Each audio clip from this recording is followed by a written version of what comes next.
Hey everyone, in this video we'll talk about snapping in Revit. Snapping is a useful feature that lets you draw with precision without needing to input exact numbers. Revit has two types of snapping, increment and object snapping. I'll show you how both work. First, let's look at increment snapping. I'll use the wall tool here, but this works with any command in Revit. As I start drawing a wall, notice that it automatically snaps to fixed lengths. Right now, it's snapping to 4-foot increments. So even if I'm just eyeballing it, I can get a wall that's exactly 64 feet long.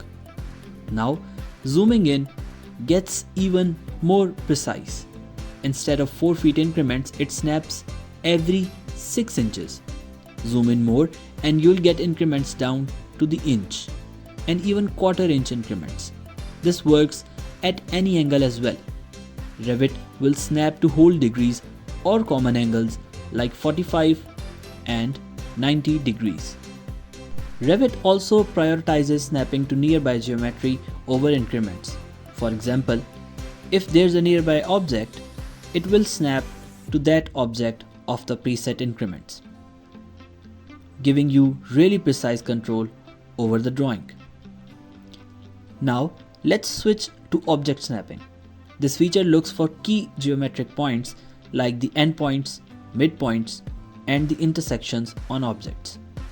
You'll see little symbols pop up like a square for endpoints, an X for intersection, and a triangle for midpoints. If you see the one you want, just click. You can also right-click, select Snap Overrides, and choose an option like midpoint or perpendicular. Want to adjust your snap settings? Go to the Manage tab and click on Snaps. Here, you can change the length and angle snap increments.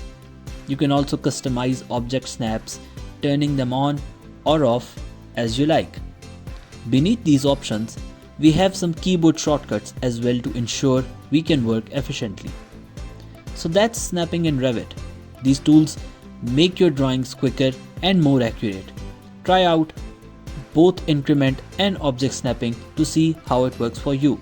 Don't forget to use those keyboard shortcuts for extra control. See you in the next one.